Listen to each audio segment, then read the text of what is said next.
अस्सलाम dear students. Electrochemistry के एक और टॉपिक के साथ मैं हूं नजम मुंतजिर। क्लास 9th का ये चैप्टर नंबर 7 है जो कि पिछले काफ़ी टॉपिक्स हमने डिस्कस किए हैं। तो आज हम पढ़ने जा रहे हैं इलेक्ट्रोकेमिकल सेल्स। इलेक्ट्रोकेमिकल सेल्स क्या होते हैं? Devices that convert chemical energy into electrical energy and electrical energy into chemical energy are called electrochemical cells. Electrochemical cells कुछ इस तरह के डिवाइसेस होते हैं जो केमिकल एनर्जी को इलेक्ट्रिकल एनर्जी में और इलेक्ट्रिकल एनर्जी को केमिकल एनर्जी में कन्वर्ट करते हैं। ये बहरहाल दो टाइप्स के होते हैं। सबसे पहले हमारे पास इलेक्ट्रोलाइटिक सेल्स हैं, दूसरे हमारे पास गैल्वानिक सेल्स हैं। तो देखें, इनको डिफाइन करते हैं। An electrochemical cell that uses electrical energy to drive a chemical reaction is called electrolytic cell, while an electrochemical cell that convert chemical energy into electrical energy is called galvanic cell. ये इनकी definition है और इसको हम पूरे वजाहत के साथ discuss करेंगे। तो यहाँ पर इलेक्ट्रोलाइटिक सेल और गैल्वानिक सेल के मुख्तसर सा ये डिफिनीशन है यहाँ तक। इसके बाद देखें नेचर ऑफ इलेक्ट्रोकेमिकल प्रोसेस। ये इलेक्ट्रोकेमिकल प्रोसेस क्या है, उसका नेचर क्या है? Electrochemical processes are oxidation reduction reaction.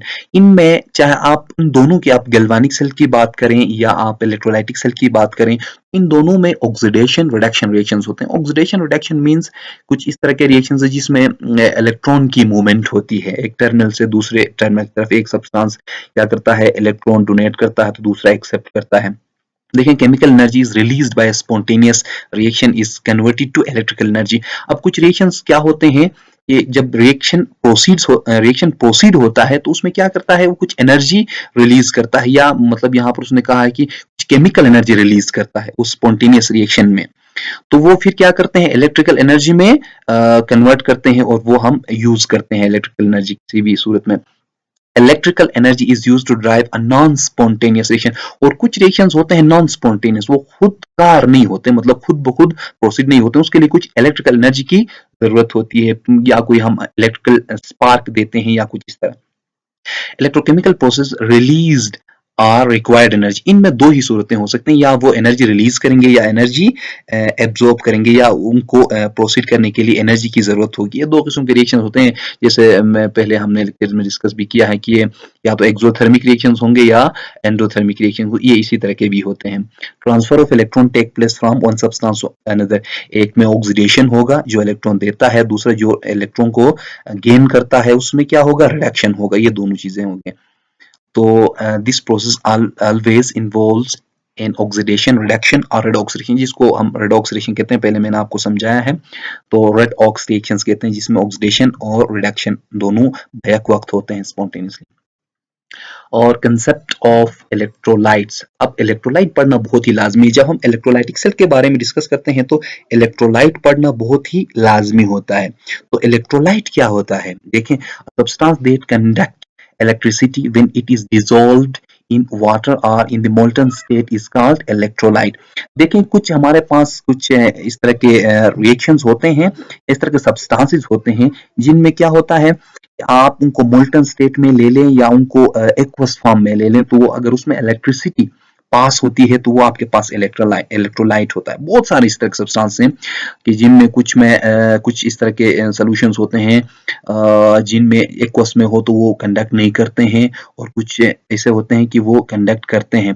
तो कुछ एग्जांपल से हम आपको समझाते हैं। देखिए, सबसे पहले हमारे पास सोडियम क्लोराइड है। आप सोडियम क्लोराइड को मोल्टन स्टेट में ले लें तब भी ये कंडक्टर है, और वो क्या होता है, उसको हम इलेक्ट्रोलाइट कहते हैं। पोटाशियम क्लोराइड है दूसरे नंबर पर। ये भी आपके पास क्या है, इलेक्ट्रोलाइट है। हाइड्रोक्लोरिक एसिड एक एसिड है और ये भी इलेक्ट्रोलाइट है। सोडियम हाइड्रोक्साइड भी आपके पास इलेक्ट्रोलाइट है जो कि एक बेस है, इसे कास्टिक सोडा भी कहते हैं।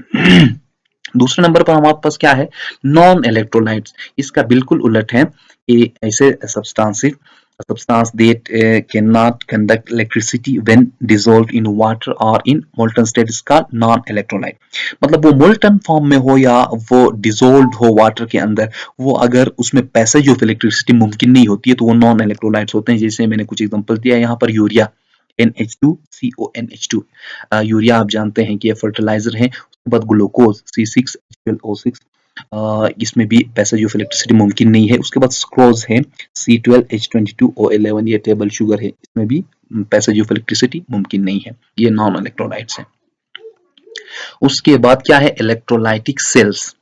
इलेक्ट्रोलाइटिक सेल्स क्या हैं ये आप इसको देखते हैं. An electrolytic cell is a kind of electrochemical cell. It is often used to decompose chemical compound in a process called electrolysis. देखिए इलेक्ट्रोलाइटिक सेल एक काइंड है, एक टाइप ऑफ इलेक्ट्रोकेमिकल सेल है. It is often used to decompose chemical compound in a process called electrolysis. जिसमें क्या होता है, आप किसी बैटरी की मदद से उस केमिकल कंपाउंड को डिकम्पोज करते हैं, इलेक्ट्रोलाइसिस करते हैं, मतलब उसको तोड़ देते हैं ब्रेक डाउन के लिए. यहाँ पर ग्रीक वर्ड है लेसिस का इस्तेमाल हुआ है कि आप क्या करते हैं, उसे तोड़ देते हैं, वो आयंस में कन्वर्ट होते हैं और ऑक्सीडेशन रिडक्शन रिएक्शंस प्रोसीड होते हैं. देखें oxidation reduction reaction take place, मैंने पहले ही बताया कि इसमें रेडॉक्स रिएक्शन होगा. और साथ में क्या होगा, at anode oxidation loss of electron. यहाँ पर दो टर्मिनल्स हम लगा देते हैं इसमें और इलेक्ट्रोड्स कहते हैं उनको. एक आपके पास एनोड होता है और दूसरे आपके पास कैथोड होता है. एनोड पे लॉस ऑफ इलेक्ट्रॉन मतलब ऑक्सीडेशन टेक प्लेस होता है और साथ ही साथ कैथोड पे क्या होता है, रिडक्शन होता है, गेन ऑफ इलेक्ट्रॉन होता है. In electrolytic solution anions move towards anode and cations move towards cathode. यहाँ पर इस सोल्यूशन के अंदर क्या होता है, जो एनाइंस हैं वो जो नेगेटिव आयंस हैं वो पॉजिटिव टर्मिनल ऑफ इलेक्ट्रोड की तरफ मतलब एनोड की तरफ आ जाते हैं और केटाइंस जो पॉजिटिव आयंस हैं उस सोल्यूशन के अंदर वो मूव करते हैं कैथोड की तरफ. और इस तरह देखिए यहाँ पर मैंने एक स्केच यहाँ पर दिया है. इसमें देखो इलेक्ट्रोलाइटिक सेल, मैं इसको बल्कि आपको और वाज़ेह तरीके से दिखा देता हूँ पॉइंटर के जरिए.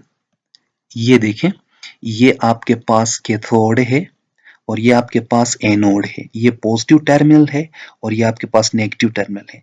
अब ये पॉजिटिव टर्मिनल की तरफ सोल्यूशन के जो एन आयंस हैं, नेगेटिव आयंस है, इसकी तरफ आ जाते हैं और पॉजिटिव वाले कैथोड की तरफ. अब यहाँ पर ना इनको केटाइंस इसलिए कहा गया है कि ये पॉजिटिव टर्मिनल की तरफ आते हैं, कैथोड की तरफ आते हैं इसलिए केटाइंस, और ये एनोड की तरफ आते हैं इसलिए इनको एनाइंस कहा गया है. यहाँ पर एक सोल्यूशन है किसी इलेक्ट्रोलाइट का और यहाँ पर हमने एक पावर सोर्स, एक बैटरी अटैच किया है और ये आपके पास एक इलेक्ट्रोलाइटिक टैंक है. तो ये इसी तरह प्रोसेस होता है और यहाँ पर एनोड पे ऑक्सीडेशन होता है और इलेक्ट्रॉन लॉस होके इसी एक्सटर्नल जो वायर है इससे होते हुए दोबारा कैथोड पे आ जाते हैं और ये जो साइकिल है ये जारी रहता है. और movement of electrons from anode towards cathode, और एनोड से कैथोड की तरफ इलेक्ट्रॉन्स की मूवमेंट होती है. देखिए आगे uses of electrolytic cell. Electrolytic cell के यूजेस क्या हैं? सबसे पहले हमारे पास एक टाइप ऑफ सेल है डाउन सेल, उसके नाम से मशहूर हो. Down cell is use for the commercial preparation of sodium metal. आप सोडियम मेटल बहुत ज्यादा मिकदार में बनाना चाहते हैं, मतलब बहुत ही मतलब ज्यादा मिकदार में ना, कमर्शियल प्रिपरेशन भी होता है, तो उसे हम सोडियम मेटल को जब आप ज्यादा मिकदार में बनाना चाहते हैं तो एक डाउन सेल यूज करते हैं. ये इलेक्ट्रोलाइटिक सेल है. उसके बाद देखिए दूसरे नंबर पर Nelson cell is use for the commercial preparation of sodium hydroxide. अगर आप कास्टिक सोडा ज्यादा मिकदार में बनाना चाहते हैं तो नेल्सन सेल यूज करेंगे. ये भी आपके पास एक इलेक्ट्रोलाइटिक सेल है, टाइप ऑफ इलेक्ट्रोलाइटिक सेल है.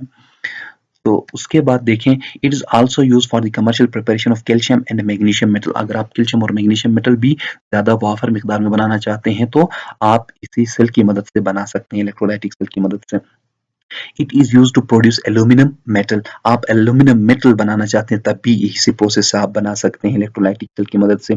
It is use for purification of copper. आप कॉपर को प्यूरिफाई करना चाहते हैं तो तब भी आप इसी सेल की मदद से आप प्यूरिफाई कर सकते हैं. उसके बाद ये 6 नंबर पे जो है ये बहुत ही इंपॉर्टेंट है, जो ज्यादातर हम ये करते हैं.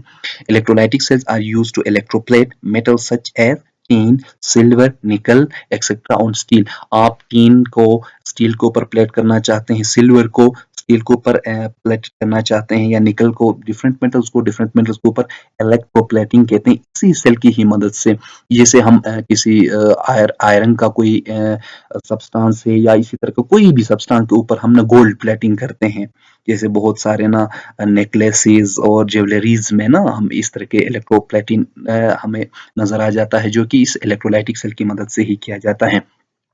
तो यहाँ पर होता है हमारा लेक्चर एंड. इंशाल्लाह आप इसको रिवाइज भी करेंगे और जहाँ पर मसला हो आप कमेंट सेक्शन में मुझे बता दीजिएगा. Thank you for watching.